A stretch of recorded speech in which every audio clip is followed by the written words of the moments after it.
Dinner felt like any other night, at least on the surface. I set the table, lit a candle just to make it cozy, and Jonas came in all smiles, acting like the perfect husband. He couldn't wait to tell me about his next big adventure, another so-called group trip with the guys. His eyes sparkled with excitement as if he was a teenager again, planning a getaway. But the way he leaned into the story felt rehearsed, like he'd practiced it in front of a mirror. He said they were planning a hiking trip in the mountains, a chance to relax and bond with his colleagues. His words rolled off his tongue so smoothly, but I felt something tugging at me, deep inside. My instincts weren't buying it. Maybe it was the way he hesitated before naming who was going, or maybe it was because I'd heard the same lines too many times before. Still, I played along, smiling as if I was thrilled for him. When I asked who exactly would be there, he mumbled, "More or less the same group." That phrase, more or less, clung to me like a sticky note I couldn't peel off. He wouldn't look me straight in the eyes, and instead, he poured himself another glass of wine. I felt the air thicken, the kind of silence that tells you there's more to the story than what's being shared. My mind started filing away the details, ready for the moment I'd need to piece them together. I tried to lighten the mood, almost joking, but there was an edge in my voice I couldn't hide. "Strange," I said, tilting my head. "You always come back with these colorful stories, but not a single photo, not even a group selfie?" The words hung in the air like smoke after blowing out a candle. I wanted to see how he'd react without giving away how much I already doubted him. He laughed, that nervous little chuckle he uses when he's cornered. "You know me," he said, waving his hand as if it explained everything. "I hate taking pictures."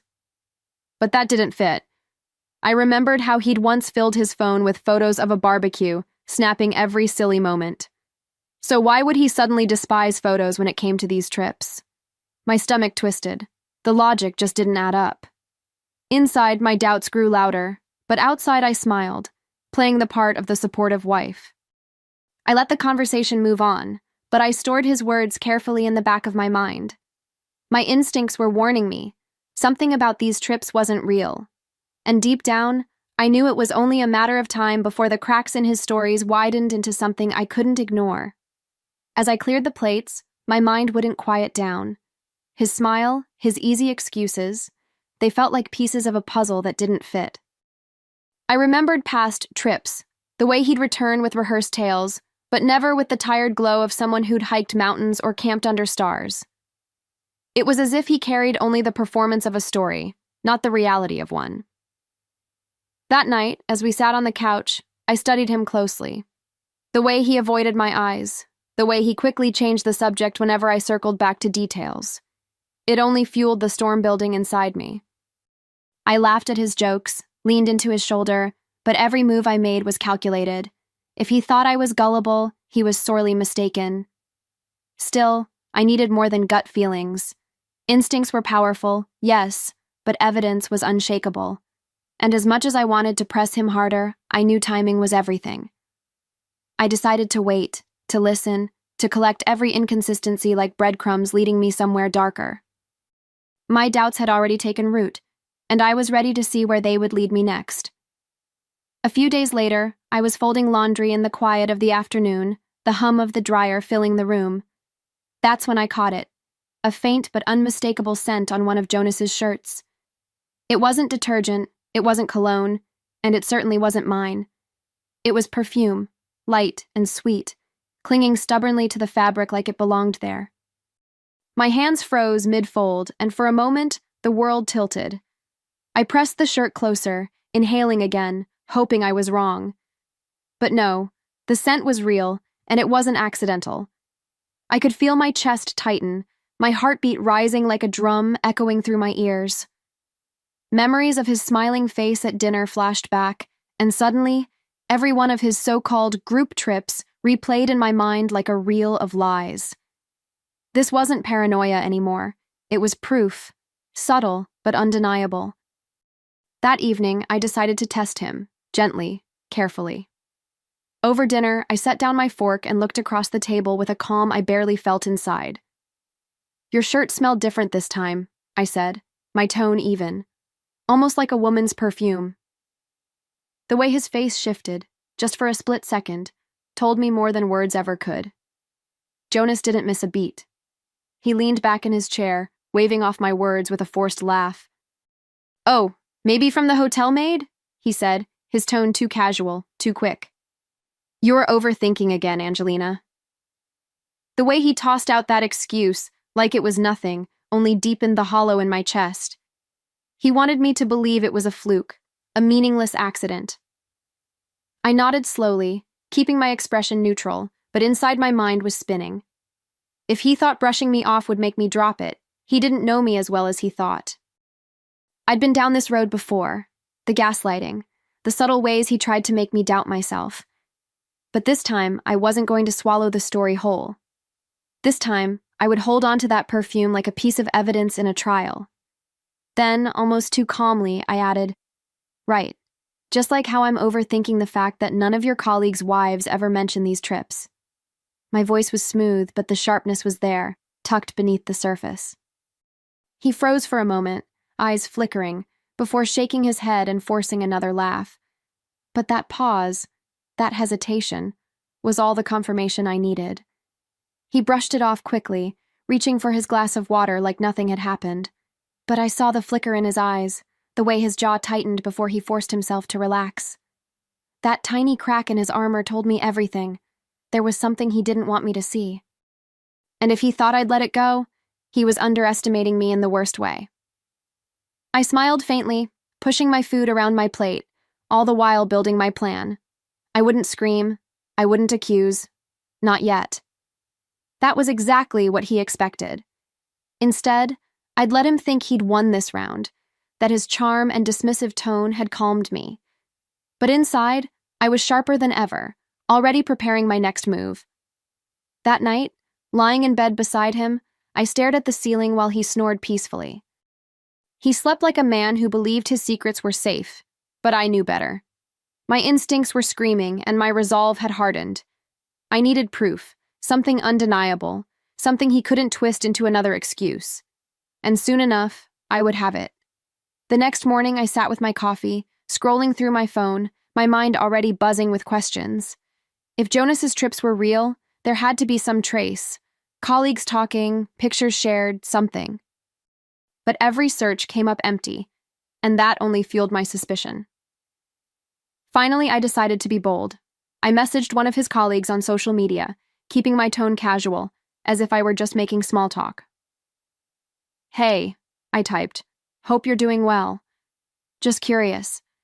Jonas said you all had a hiking trip last month. How was it?" My finger hovered over the send button for a moment before I hit it. My stomach tightened, my hands trembling slightly. It felt like crossing a line, but it was the only way to strip away the fog of his lies. I waited, each second stretching longer than the last. When the reply came, my blood ran cold.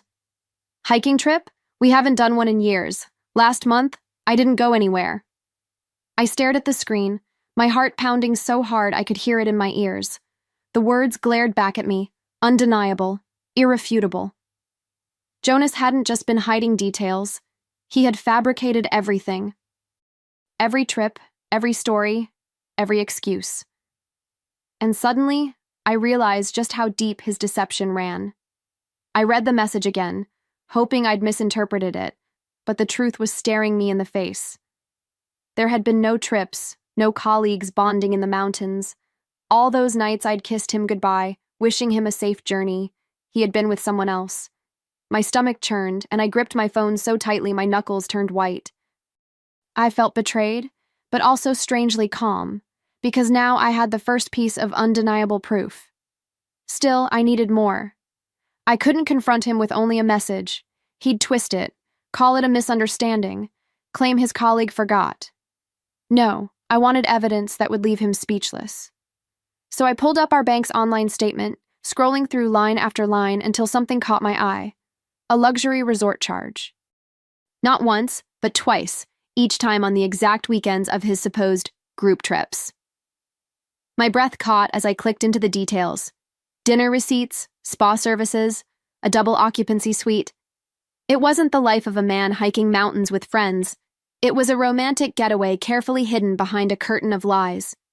Rage bubbled in me, hot and raw, but beneath it there was also clarity. I finally saw him for what he was, and I knew I couldn't let it slide. I closed the laptop and sat there in silence, the glow of the screen still burning in my eyes. For years, I had believed his half-smiles, his stories that painted him as the hard-working man who just needed a break with the guys. But now the curtain had dropped and the picture behind it was ugly. It wasn't about colleagues. It was about her, whoever she was. A woman I didn't know, yet who had taken up space in my marriage. I whispered to myself, almost in disbelief. So these were never about trips, only about her. My voice cracked, but the anger behind it gave me strength. Tears welled up, but I wiped them quickly. I wasn't going to break. Not for him. Not for the lie he had built around me. I wanted to scream, but instead I chose silence, the kind that sharpens focus and steels resolve. That night, as Jonas drifted off to sleep beside me, I lay awake, staring into the dark. Every detail, the perfume, the messages, the receipts, looped through my mind like a film reel I couldn't pause. I didn't feel powerless anymore. No, I felt determined. If he thought he was clever, he was about to learn just how sharp I could be when pushed. The time had come to prepare for a confrontation he would never see coming. When Jonas casually announced his next group trip, I felt my lips curve into a smile that wasn't really a smile at all. Inside, I was boiling, but on the outside, I played sweet and agreeable. "That sounds amazing," I told him, tilting my head as though I was impressed. "You know, I'd love to come along this time, meet your friends, finally see what all the fun is about." My voice was smooth, almost playful, but my heart hammered with anticipation. His reaction was everything I expected. Panic flickered across his face before he tried to mask it with a laugh. "Oh, it's just guys only. No wives allowed." He said it too quickly, like a child caught sneaking cookies before dinner. I leaned back in my chair, swirling the wine in my glass, and studied him like he was a stranger sitting in my kitchen. Every move he made only confirmed what I already knew. The silence stretched, and I let it, savoring his discomfort. I didn't rush to rescue him from it, not this time. Instead, I locked eyes with him and let my smile turn colder, sharper. The air between us was thick, heavy with secrets I was about to drag into the light.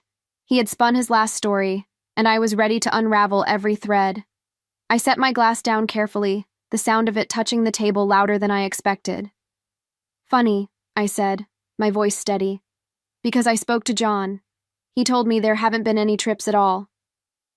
The words hung in the air, and for once Jonas didn't have a ready smile or a quick excuse. His face paled, his mouth opened and closed like he was scrambling for air. Watching him squirm felt like the first breath of freedom I'd taken in months. Before he could answer, I reached into my bag and pulled out the papers I had printed earlier. His eyes darted to them, wide and nervous. With deliberate calm, I spread the credit card statement across the table, each line highlighted, each charge impossible to deny. "Luxury resorts, dinners for two, spa services," I listed slowly, savoring the way his jaw tightened with every word. "This isn't bonding with colleagues, Jonas. This is betrayal, plain and simple." That's when his mask finally cracked. Anger flared in his eyes, sharp and defensive. "You had no right to snoop around," he snapped, his voice rising. It was almost laughable, him trying to twist the blame back onto me. But I wasn't shaken. If anything, his fury only solidified my strength. I leaned forward, my tone low but firm. "And you had no right to build your lies on our marriage." The tension in the room was electric, like a storm about to break. Jonas pushed back from the table, his chair scraping loudly against the floor. He was pacing now, running his hands through his hair, muttering curses under his breath. But all I did was watch, calm and collected, because for once, the power wasn't his. He was unraveling right in front of me, and I didn't need to raise my voice to make him feel it. He turned to me, eyes blazing. "You're making a huge mistake, Angelina. You don't understand." I cut him off with a single raised hand. "No, Jonas. I understand perfectly. You weren't going on trips.